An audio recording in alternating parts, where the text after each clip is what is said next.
Жаз жарыш, күз күрөш дегендей, жаз келип баба дыйкандар талааларда жазгы эгин-тегин эгүү менен алек болуп жатышса, багбандар бак тигип, аларга кам көрүү менен алек. Албетте жазгы талаа иштери мына ушундай кызууланат. Анткени жазында мээнет жумшасаң, кышында үзүрүн көрөсүң.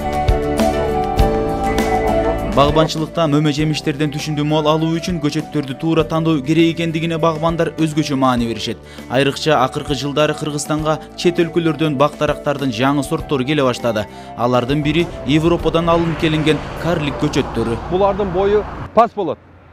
Булардын основной эмеси, предназначениясы түшүмдүүлүккө.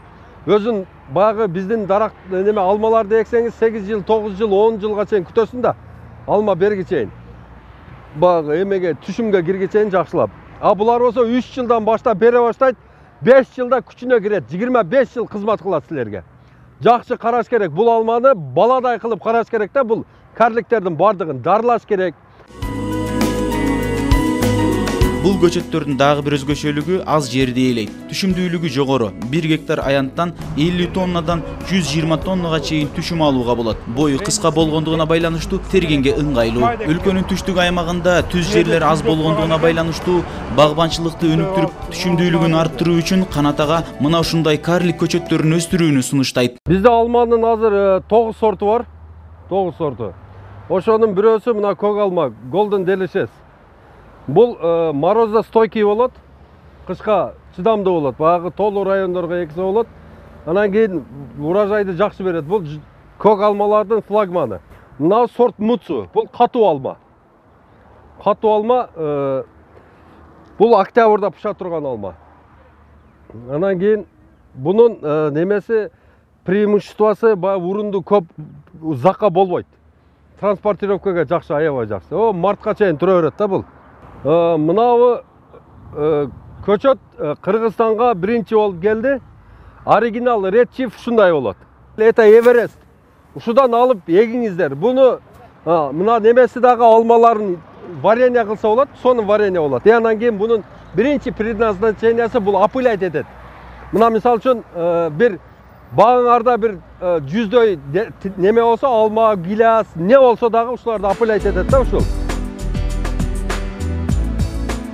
Айрымдары бул түрдөгү көчөттөрдүн бак тигип, кам көрүп жаткан кези. Буну биринчи бул жерден неме чыгардык, мындай каналчык кичинекей. Ага суу жүгүртүп, фосфор салып, анан эктик. Андан кийин 80 см жерден коюп кырктык. Уже экинчи сууну баштадык. Азыр уже бүчүр чыгара баштады. Кийинки жылы Кудай кааласа үчүн күтөбүз. Европадан алынып келинген көчөттөрдүн жаңы түрүнө кардарлар көбөйүп, Ош шаарында кызыгууну жаратууда. Аны соода жүргүзүп жаткан бул жердеги адамдардын санынын үзүлбөгөнүнөн байкоого болот. Мына жаз айлары келди. Мөмө жемиш, дыйканчылык талаалар башталды. Көчөттөрдү эгиш керек, түшүм, дыйканчылык менен иштеш керек.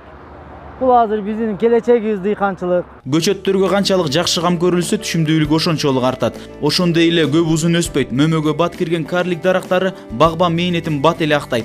Болгону аны өстүрүүдө көңүл буруучу өзгөчө жагдайлары бар. Алманыбы, дарактыбы эккениңерде жерди кичине эле чукуп коебуз да. Это бир 30 см, 40 см. Буну 60 см чукур кылыш керек. 60 см деген жок дегенде ушунча болот да. Мына. Ушул.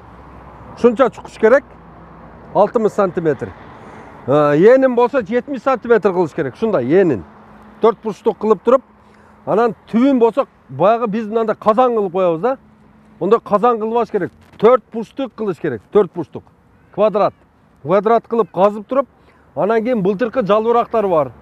Шакча, бакча ошолорду сындырып туруп, былтыркы немелерди түбүнө төшөп туруп, ошонун. Анан онун үстүнө анан кийин тамырды коюп туруп, анан эгиш керек да. Ошондо анан кийин жакшы кармап кетет. Акбар Айтбаев, Эркебай Шералы уулу, Атай Сыдыков, Кутмантаң көрсөтүүсү.